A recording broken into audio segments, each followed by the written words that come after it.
the state of Kansas shines a spotlight on two outstanding Shawnee Mission educators.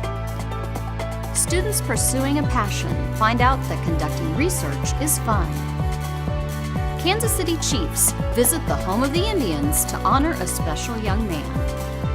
And environmental students spearhead a project to turn cafeteria trash into treasure. It's all ahead on this episode of Spotlight on Shawnee Mission.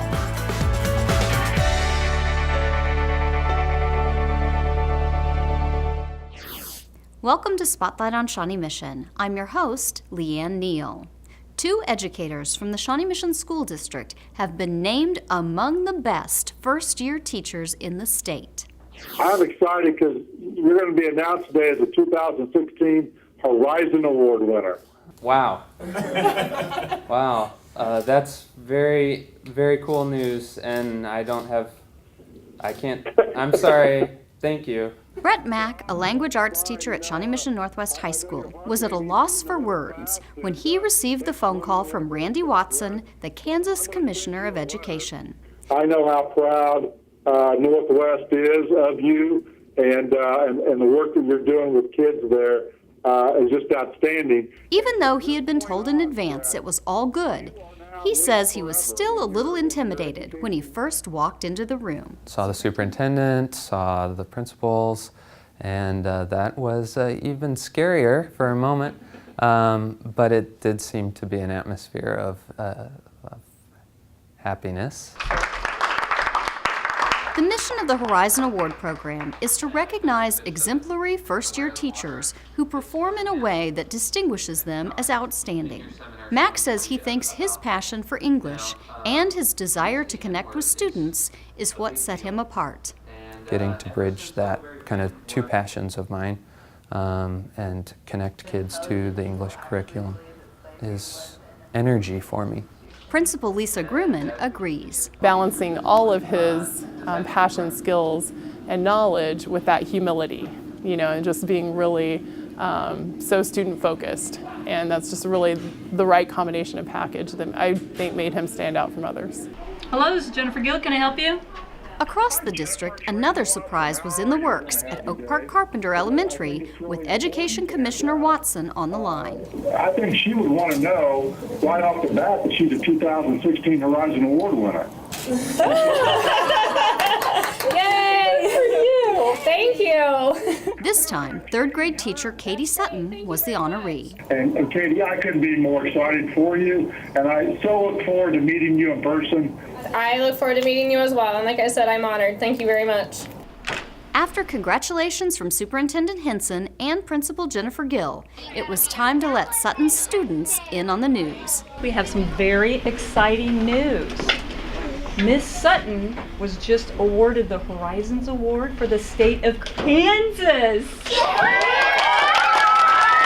Sutton had just enough time for a quick picture with her students. Then it was time to dive back into learning. The A, B, C, D shapes that you see in front of you are arrays, correct? I have some rows going down and rows going across. Perfect. These teachers are now invited to join the Kansas Exemplary Educators Network, an organization of educators from across the state who have been formally recognized for exemplary performance. Congratulations to both Katie and Brett. Keep up the outstanding work. Up next, students discover that researching something in which you're interested is a lot of fun. Plus, from Zimbabwe to Macedonia, an international festival gives students a taste of the world.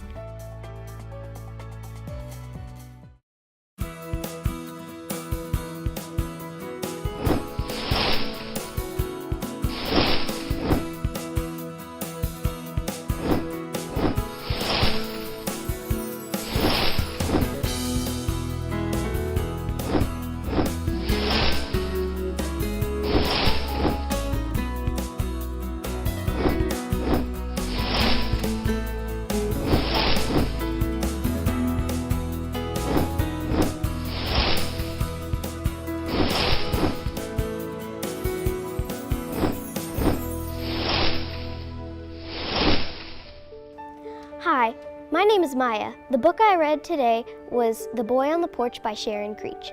The Boy on the Porch is about a young boy who was dropped off on the porch of John and Martha. John and Martha soon realize the boy, Jacob, taps everything he sees instead of talking. John and Martha give the boy Jacob lots of toys, including a paint easel, a guitar, a paintbrush, and paint. They realize that he is a great artist. Days go by, weeks go by, even months go by. One mysterious day, Jacob leaves. They never see him again but adopt more children. Jacob never returns. What do you think will happen? I rate this book 5 out of 5 stars because of its great plot and character dialogue. If you like adventure, then you will love this book.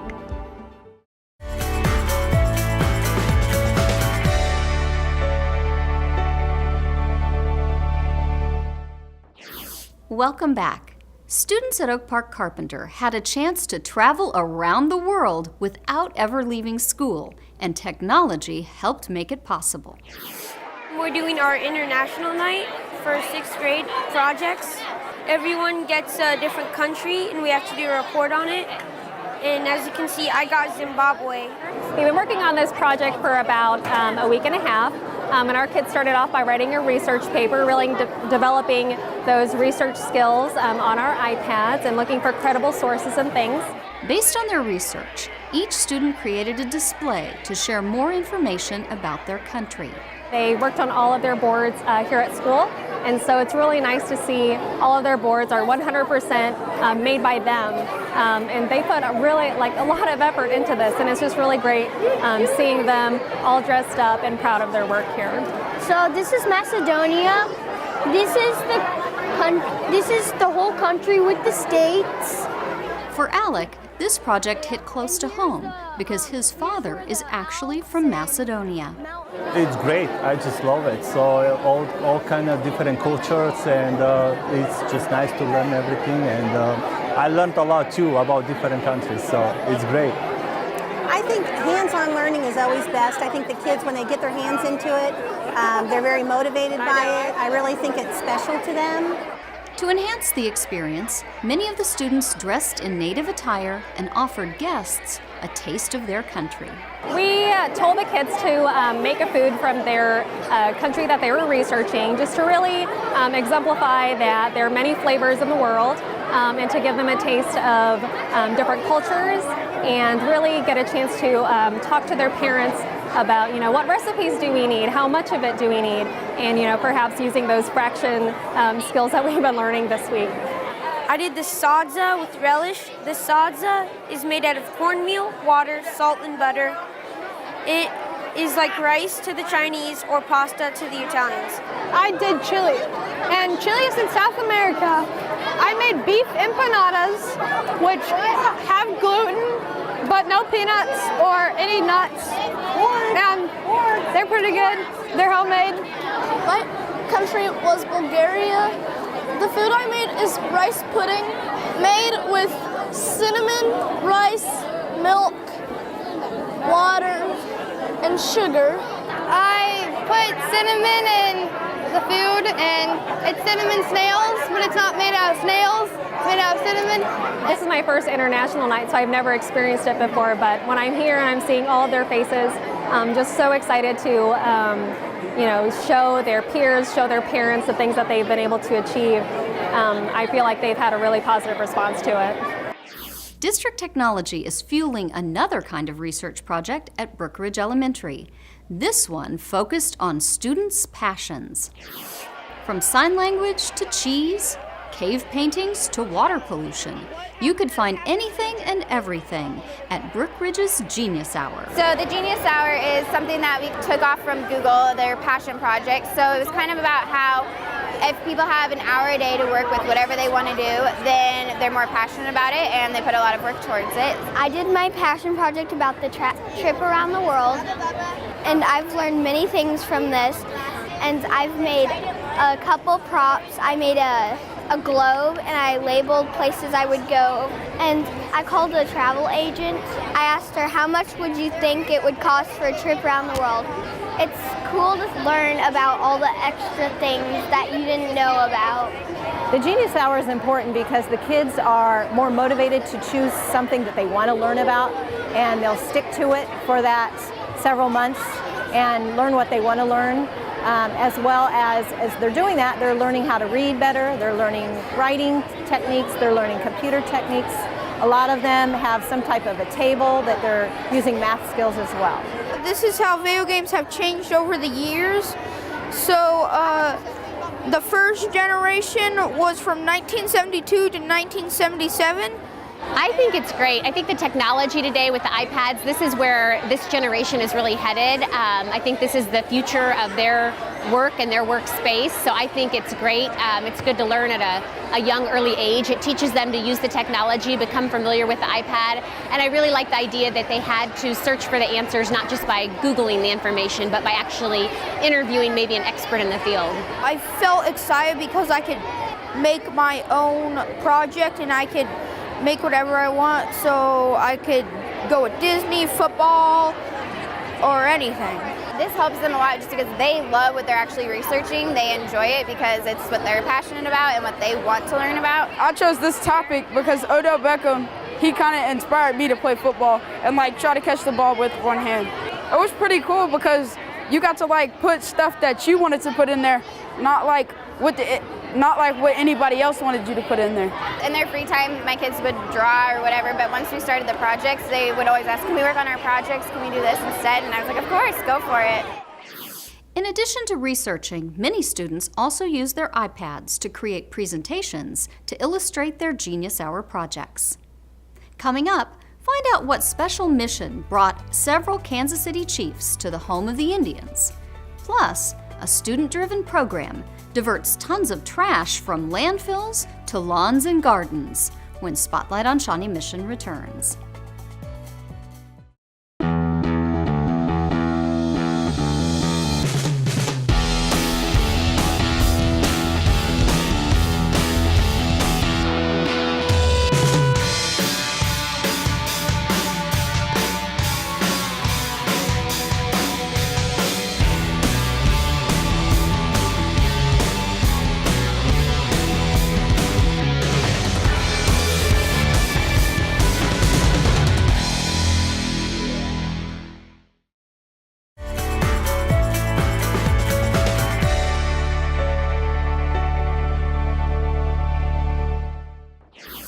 Welcome back.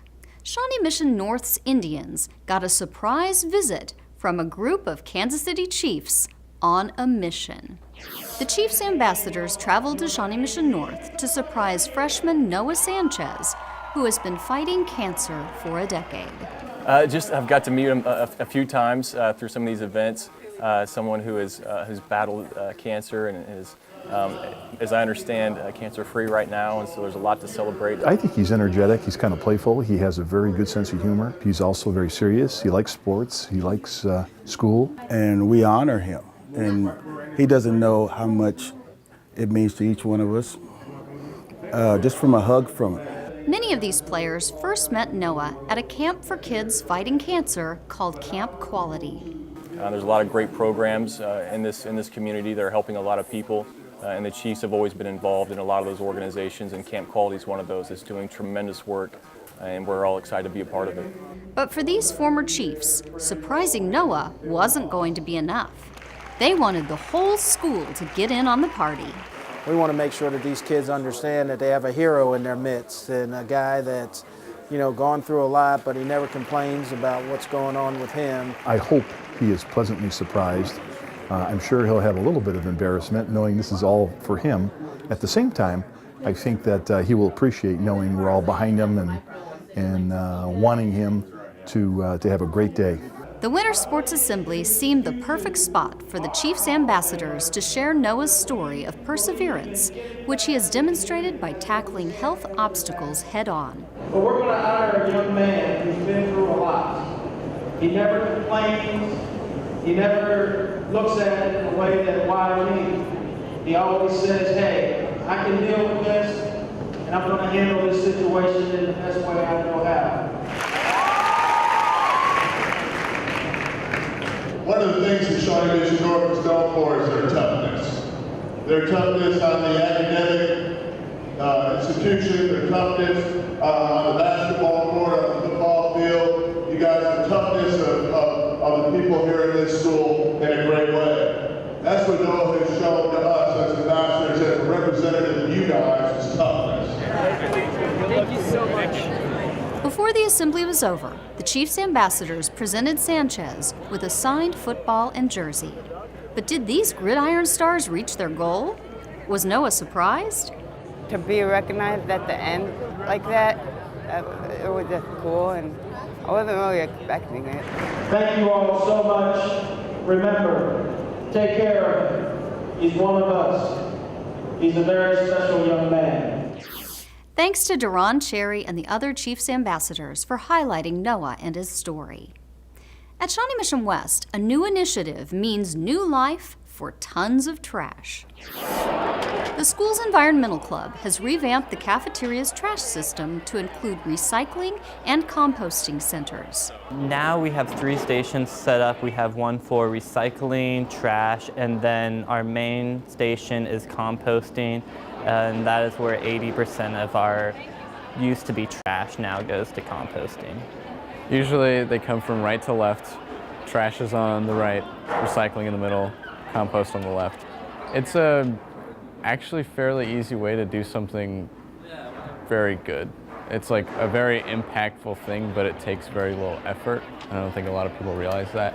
It's going pretty well. There's a bit of a disparity between kids who kind of get it right away by looking at the posters and kids who need to be guided, but between the posters and the people that are actually helping, I think we can get everyone to put their trash where it belongs. So during lunch, I just stand in front of the bins and make sure that those kids who don't get it right away from the posters or don't automatically know where to put it. So I'll stand there and guide them on where to throw their trash and where to put the recyclables and things like that. From here, the compostable items get picked up by Missouri Organic, and it really adds up. It's pretty interesting. I've noticed that we've saved quite a bit of composting versus the trash. I was really amazed at the amount of composting that we saved the first day. So how much cafeteria trash does Taylor think is actually getting diverted to compost? I would say tons a week, easily, very easily. I think it's very important, and I think that eventually over time, I think it's just going to get better and better.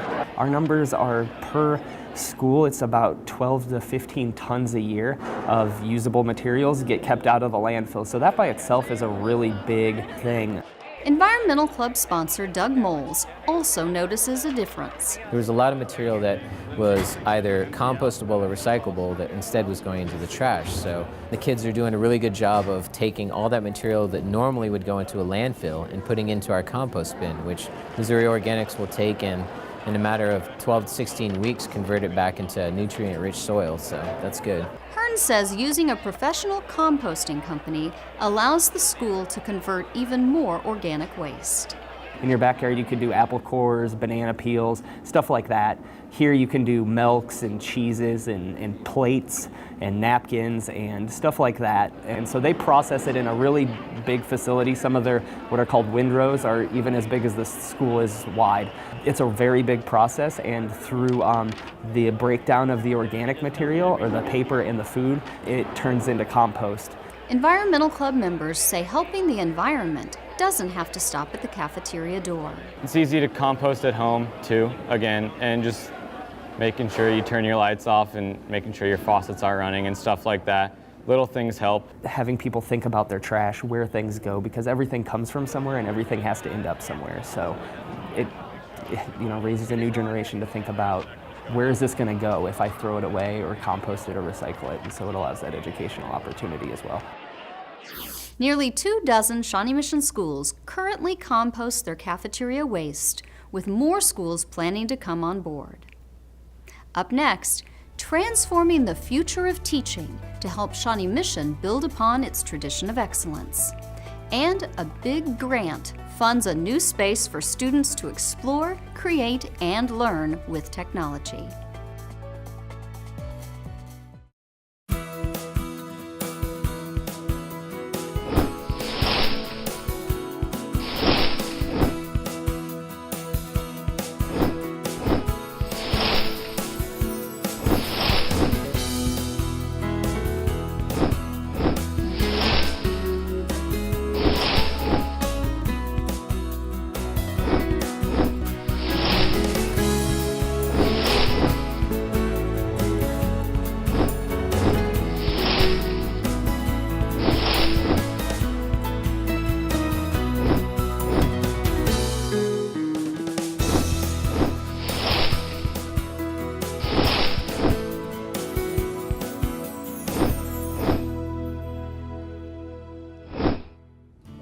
Hi, my name's Dustin, and I read the book Becoming Ben Franklin by Russell Friedman. In 1723, Ben Franklin arrived in Philadelphia. He worked hard and followed his dreams.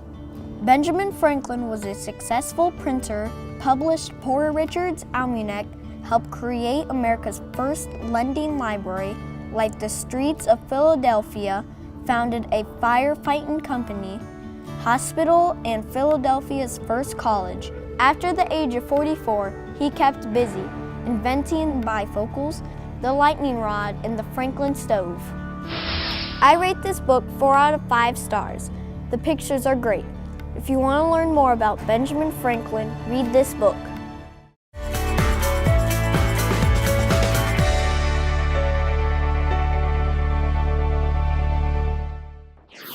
Welcome back. In Shawnee Mission, educators are committed to ensuring that all of our students are prepared for what is ahead. It is this commitment to excellence that brought leaders from different schools and disciplines together to examine not only what we are teaching students, but also how we are doing it.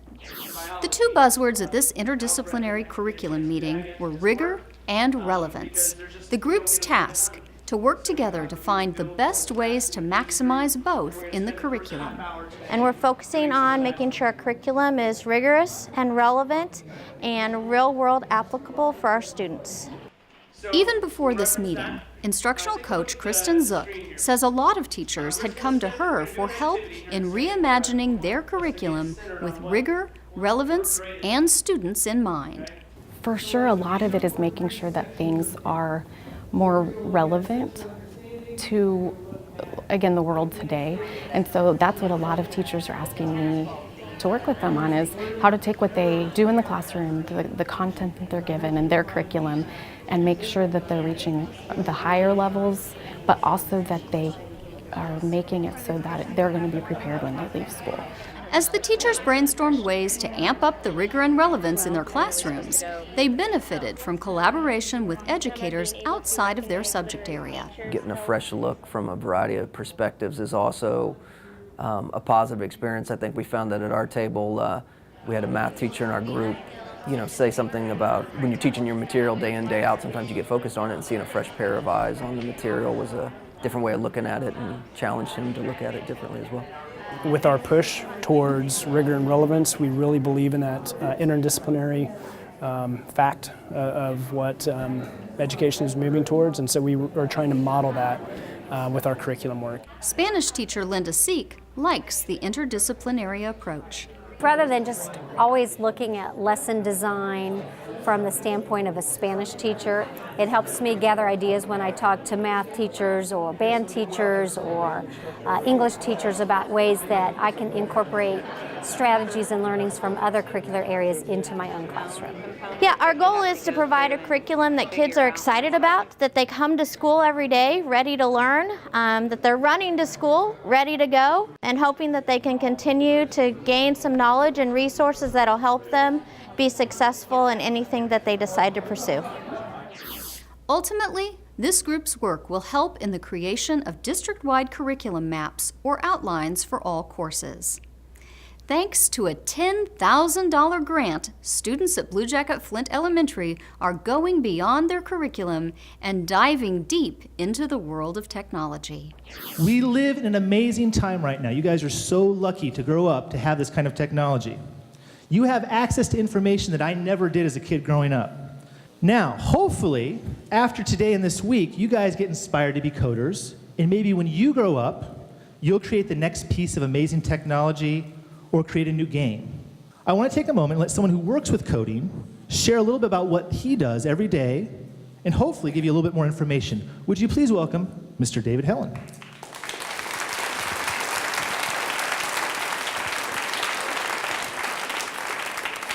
Thank you, Mr. Frick. It is a privilege to be here today with you guys. We believe that fundamentally computer science is at the foundation of our youth. And while 9 out of 10 parents want their children to learn about computers and technology, really only 1 out of 4 schools actually teach it. We are doing something called an hour of code during this week. And we, as my company, we actually have 10,000 volunteers who are going to instruct code during this week around the world.